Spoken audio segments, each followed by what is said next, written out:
Ezra அவர்கள் சொன்ன ஒரு அற்புதமான ஒரு கதை, வளையல் கதைன்னு. இந்த உலகத்துல சொல்லப்பட்ட காதல்களை விட, சொல்லாத காதல்களே அதிகமாக இருக்கிறதுன்னு, இந்த வாழ்நாள் முழுவதும் சொல்லப்படாத சில காதல்கள் இருந்து கொண்டே இருக்கிறதுன்னு எஸ்ரா அவர்கள் ஒரு கதை எழுதியிருப்பாரு. அவரு சொன்ன கதை. ஒரு வீட்டுக்கு வளையல்காரம்மா போறாங்க. அந்த வீட்டம்மாக்கு வளையல் போட்டு விடுறதுக்காக போறாங்க. இப்ப இந்த வளையல்காரம்மாக்கு ஒரு குட்டி பொண்ணு இருக்கு.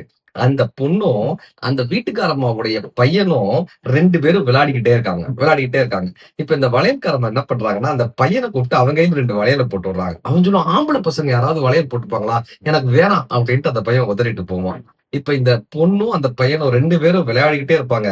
ரொம்ப நேரம் விளையாடிக்கிட்டே இருப்பாங்க. இப்ப அந்த வளையல்காரம்மா வியாபாரம்லாம் முடிச்சுட்டு போகும்போது, "என் கூட வா" அப்படின்னு அந்த பொண்ண கூப்பிடுவாங்க. அந்த பொண்ணு, "நான் வரமாட்டேன்" அப்படின்னு அடம் பிடிப்பாங்க. இப்ப அந்த வீட்டுக்காரம்மா சொல்லுவாங்க, "நீ வேணா எங்க வீட்டுக்கு மருமகளா வந்துர்றியா? எப்ப பார்த்தாலும் அவனோட விளையாடிட்டே இருக்கலாம். நீ எங்க வீட்டுக்கு மருமகளா வந்துர்றியா?" அப்படின்னு கேட்பாங்க. உடனே இந்த வளையல்காரம்மா சொல்லுவாங்க, "உங்க வீட்டுக்கு மருமகளா வர்றதுக்கு கசக்குமா? உங்க வீட்டுக்கு மருமகளா வர்றதுக்கு கஷ்டமாப்பா இருக்கும்" அப்படின்னு அந்த வளையல்காரம்மா சொல்லுவாங்க. இப்ப அந்த பையன கூப்பிட்டு, "நீ எனக்கு மருமகனா வந்துர்றியா?" அப்படின்னு அந்த மலையல்காரம்மா கேட்பாங்க. 2 பேரும் எல்லாரும் வந்து கககன்னு சிரிச்சுக்கிட்டே இருப்பாங்க. என்னமோ தெரியல, அந்த பிஞ்சு மனதுல அந்த வார்த்தை வந்து ஒரு விதையாக விழுந்துரும். அந்த பையனுடைய மனதுல அந்த வார்த்தை ஒரு பெரிய விதையாக விழுந்துரும். நம்ம இவளத்தான் திருமணம் பண்ணிக்க போறோமா? நாம் இந்த பெண்ணைத்தான் கல்யாணம் பண்ணிக்க போறோமான்னு அந்த பையன் யோசிக்க ஆரம்பிச்சுருவான். கொஞ்ச நாளாக அந்த பெண்ணை எங்க பார்த்தாலும் விளையாட ஆரம்பிப்பாங்க. 2 பேரும் ஆகச் சிறந்த ஒரு தோழர்களாக எங்க பார்த்தாலும் விளையாடிக் கொண்டே இருப்பாங்க. அவங்களுக்கு அவ்வளவு பிடிக்கும். பருவ வயது வருது. இந்த பெண்ணை தான் நான் திருமணம் செய்து கொள்ளப் போகிறோம்னு அவனுக்கு ஏதோ ஒரு ஆசைகள் இருந்து கொண்டே இருக்கு. ஆனா, இந்த உலகத்துல ஏதோ ஒரு வகையில் மனிதர்கள் நினைப்பதெல்லாம் நடந்து விடுவதில்லை. இல்ல, நினைப்பதெல்லாம் நடந்துவிட்டால் தெய்வம் ஏதும் இல்லைன்னாங்கல்ல. அந்தபடி மனிதர்கள் மனதில் நினைத்தவை யாவுமே அப்படியே நடந்து விடுகிறதான்னா கிடையாது. அதனால தான் ஜெயகாந்தன் சொல்லுவாரு, ஒவ்வொருவரும் நாம் 2 வகையான வாழ்க்கையை வாழ்கின்றோம். ஒன்று நாம் நினைத்த வாழ்க்கை. இன்னொன்று நாம் வாழ்கின்ற வாழ்க்கைன்னார் ஜெயகாந்தன். அப்படி இந்த பெண்ணுக்கு ஏதோ ஒரு வகையில், ஏதோ ஒரு காரணத்தினால இவர் வந்து தன்னுடைய காதலை சொல்லியிருக்கவே மாட்டார். கடைசி வரை இவர் தன்னுடைய காதலை சொல்லியிருக்கவே மாட்டாரு. அந்த பொண்ணுக்கு வேற ஒருத்தர திருமணம் பண்ணி வச்சுடுவாங்க. இப்ப திருமணமும் முடிஞ்சிரும். இவருக்கு ரொம்ப சலனப்பட்டு போவாங்க. மனம் ரொம்ப வருத்தப்பட்டு போவாங்க. அதக்கூட அவரால யார்ட்டயும் சொல்ல முடியாது. ஏன்னா, இவர் தன்னுடைய காதலை பற்றியோ, அல்லது இவருக்கே அந்த தான் அவரை காதலித்தோமா என்கிற ஒரு கேள்வியும் இருந்து கொண்டே இருக்கு. நான் உண்மையிலேயே அவளை காதலித்தோமா? நமக்கு உண்மையிலேயே அந்த பெண்ணை பிடித்திருந்ததா? நாம அந்த பெண்ணின் மீது வைத்திருந்தது காதலா? அல்லது பருவ வயதில் ஏற்படக்கூடிய ஒரு உடல் மாற்றமா? ஏன் அந்த பெண்ணை நமக்கு பிடித்திருந்தது? உண்மையிலேயே நாம் அந்த பெண்ணோடு வாழத்தான் ஆசைப்பட்டோமா? இப்படி பல கேள்விகளுக்கு, இந்த பல புதிர்களுக்கு அவருக்கு பதில் தெரியாமலேயே இருந்தது. இந்த பதில் தெரியாத காரணத்தினாலே அந்த பொண்ணுட்ட போய் இவர் தன்னுடைய காதலை சொல்லவே இல்லை. கடைசி வரை அவர் அந்த காதலை சொல்லவே இல்லை. இப்ப அந்த பொண்ணுக்கு திருமணம் முடிஞ்சிருது. 1 வருடம் கழித்து ஒரு சந்தையில இந்த பொண்ணு ஏதோ வாங்கி கொண்டிருக்காங்க. இவர் வந்து அந்த பெண் தன்னுடைய கணவனோடு நின்று கொண்டிருக்காங்க. இவர் போய் அந்த பொண்ண பார்க்கிறாரு. எப்படி இருக்கன்னு கேட்கிறாங்க. அந்த பொண்ணுல தன்னுடைய கணவனிடம் இவர அறிமுகப்படுத்துறாங்க. நீங்க மட்டும் என்னைய கல்யாணம் பண்ணிக்கலன்னா, நான் இவரத்தான் கல்யாணம் பண்ணியிருப்பேன் தெரியுமா? எங்களுக்கு சின்ன வயசுலயே பேசி முடிச்சுட்டாங்க தெரியுமான்னு அந்த பொண்ணு சொல்றாங்க. எல்லாரும் கககன்னு சிரிக்கிறாங்க. அவர் கணவரும் சிரிக்கிறாரு.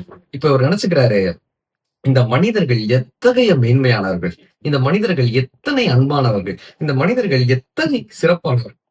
ஒரு தன்னுடைய மனைவி இப்படி சொல்லும்போது கூட அத மிக அழகாக எடுத்துக்கொள்ளக்கூடிய மனிதர்கள், தவறாக எடுத்துக்கொள்ளாமல் மிக நேர்த்தியாக எடுத்துக்கொள்ளக்கூடிய மனிதர்களாக இந்த பூமியில் மனிதர்கள் இருக்கிறார்களேன்னு, மனிதர்களை நினைத்து, அந்த கணவனை நினைத்து இவர் ரொம்ப சந்தோஷப்பட்டு வர்றாரு. 2 வருடம் ஆகுது. இவருக்கு திருமணம் பண்ணி வைக்கிறாங்க. இவருடைய மனைவி. இந்த மனைவிக்கு வளைகாப்பு நடக்குது. அவங்களுக்கு வளைகாப்பு நடக்குது. இந்த வளைகாப்புக்கு வளையல் போடுவதற்கு இந்த பெண்ணே வருகிறார். தன்னுடைய அம்மாவினுடைய தொழிலை கையில் எடுத்துக்கொண்ட இந்த பெண்ணே வர்றாங்க. வளைகாப்புல வளையல் மாட்டி விடுறதுக்காக வர்றாங்க.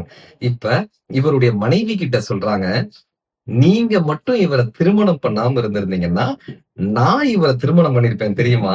எங்களுக்கு சின்ன வயசுலயே பேசி முடிச்சுட்டாங்க தெரியுமா? நான் தான் இவர கல்யாணம் பண்ணிக்கிறதா இருந்தது தெரியுமான்னு" அவங்க சொல்றாங்க. இப்ப அவங்க மனைவி சொல்றாங்க, "இப்பயும் ஒண்ணும் கெட்டு போகல. இப்பயும் ஒண்ணும் பிரச்சனை இல்ல. அவர தாராளமா கூட்டிட்டு போ" அப்படின்னு அவங்க சொல்றாங்க. இப்படி எல்லாரும் கலகலப்பா பேசும்போது, இவர் அதையும் மிகச் சிறப்பாக எடுத்துக்கிறார். தன்னுடைய மனைவி எத்தனை மேன்மையானவர்கள், அந்த கணவன் எத்தனை மேன்மையானவனாக இருக்காங்கன்னு மனிதர்களினுடைய மேன்மையை நினைச்சு இவர் சந்தோஷப்படுறார். ஆனாலும் கூட இவருக்குள்ள தான் இன்னும் அந்த பெண்ணை காதலித்தோமா என்கிற கேள்விக்கு பதிலே இல்லை. உண்மையிலேயே நாம் சிறு வயதில் அந்த பெண்ணை காதலித்தோமா? உண்மையிலேயே அந்த பெண்ணின் மீது ஒரு ஈர்ப்பு இருந்ததா? உண்மையிலேயே நான் அவளைத்தான் திருமணம் செய்து கொள்ள வேண்டும் என்று நினைத்தேனா? என்ற கேள்விக்கு அவரிடம் பதிலே இல்லை. பதிலே இல்லை. ஏனோ அந்த பெண்ணை பார்க்க வேண்டும் என்று தோன்றுகிறது. ஆனால் பால்யத்தில் இருந்தது காதலா என்று இவரால் இன்னும் கடைசி வரை சொல்லவே முடியல. நாட்கள் நகர்ந்து கொண்டே இருக்கு. இப்படி பல சந்தர்ப்பத்துல அவங்க சந்திச்சுக்கிட்டே இருக்காங்க. ஒரு முறை எல்லோருக்குமே வயதாகிறது. 60 வயத தாண்டி போயிடுறாங்க. 2 பேருமே 60 வயத தாண்டிடுறாங்க. சின்ன வயதில் விளையாடிக் கொண்டிருந்தவங்களுக்கு இப்ப 60, 65 வயது ஆயிடுது.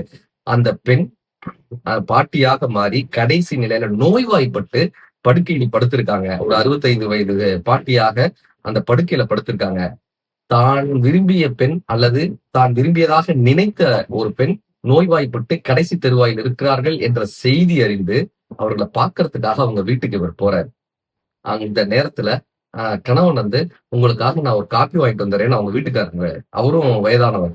அவரும் எந்திரிச்சு வெளிய போயிடுறாரு. இப்ப அந்த பெண் மட்டும் படுக்கையில படுத்திருக்காங்க. அந்த பெரியவளாக இருந்த அந்த பெண். அந்த பாட்டியாக மாறிய தனது பழைய காதலியாக நினைத்துக் கொண்டிருந்த அந்த பெண். அப்படி அந்த படுக்கையில படுத்திருக்காங்க. இவர் போய் அவங்கள பார்க்கிறாரு. "எப்படி இருக்கன்ற?" கேட்கிறாரு. அவங்களால பேச முடியவே இல்ல. பேசவே முடியல. கடைசி வரை பேசவே முடியல. இவருக்கு நீண்ட நேர ஒரு மௌனம். என்ன பேசுறதுன்னு இவருக்கு அப்பயும் தெரியல, இப்பயும் தெரியல. வாழ்க்கையினுடைய கடைசி கட்டத்திலயும் தெரியல. ஆனா இவருக்கு ஒன்று மட்டும் தெரிந்தது. ஒண்ணே ஒண்ணு மட்டும் தெரிந்தது. எப்படியாவது இந்த வாழ்க்கையினுடைய கடைசிக்குள் ஒரு முறையேனும் எனக்கு உன்னை பிடித்திருந்தது.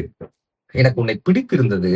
உனக்கும் என்னை பிடித்திருந்ததா என்ற ஒரு கேள்வியை கேட்டுவிட வேண்டும் என்கிற ஒரு எண்ணம் மட்டும் இவர்கிட்ட இருந்துகிட்டே இருந்தது. இவர்ட்ட இருந்துகிட்டே இருந்தது. ஒரே ஒரு தடவ போய் கேட்டுறணும். உனக்கும் என்னை பிடித்திருந்ததான்னு. இப்ப 65 வயசு ஆயிடுச்சு. 2 பேருக்குமே திருமணமாகி பேரன், பேத்தி எல்லாம் பார்த்த காலம் ஆயிடுச்சு. இப்ப போய் கேட்கலாமா? வேணாமா? அவர்களே வாழ்க்கையினுடைய கடைசி தருவாயில இருக்காங்க. இவங்க கிட்ட போய் என்ன கேட்க முடியும்? இனிமே என்ன கேட்பது என்று தெரியாமல் கடைசி நேரத்தில் அந்த மௌனத்தையும் கலைத்துவிட்டு இவர் அந்த இடத்த விட்டு நகர்றாரு.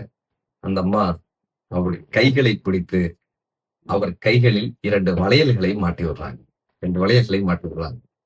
எஸ்ரா அந்த கதையை அங்கேயே நிப்பாட்டுகிறார். ரசிகர்களினுடைய அல்லது வாசகர்களினுடைய அன்டோல்டு ஸ்டோரி என்ற அந்த இடம், வாசகர்களினுடைய மதிப்பிற்காக அந்த இடத்தை அப்படியே விட்டு விடுகிறார். நீங்கள் நீங்கள் முடிவெடுத்துக் கொள்ளுங்கள். இவருக்கு பிடித்தது போல் அந்த பெண்ணிற்கும் பிடித்திருக்கலாம். இவர் சொல்லாதது போல் அந்த பெண்ணும் சொல்லாமல் இருந்திருக்கலாம். இவருக்கு இருந்த குழப்பத்தைப் போல் அந்த பெண்ணும் குழப்பத்தில் இருந்திருக்கலாம். ஏனோ தெரியவில்லை. இந்த மனித வாழ்க்கையில் சொல்லப்பட்ட காதல்களை விட, சொல்லப்படாத காதல்களே அதிகமாக இருக்கிறது என்று எஸ்ரா இந்த கதையை முடிக்கிறார். அந்த வளையலை மாட்டிவிட்ட அந்த இறுதி தருணம் பிரியத்தை வெளிப்படுத்திய கூடிய தருணமாக இருக்கலாம். காதலை வெளிப்படுத்திய தருணமாக இருக்கலாம். நீதான் சொல்லவில்லை, நானாவது சொல்கிறேன் என்று சொல்லப்பட்ட ஒரு தருணமாக கூட இருக்கலாம். உங்களுடைய பார்வையை கீழே பதிவிடுங்க. நன்றி.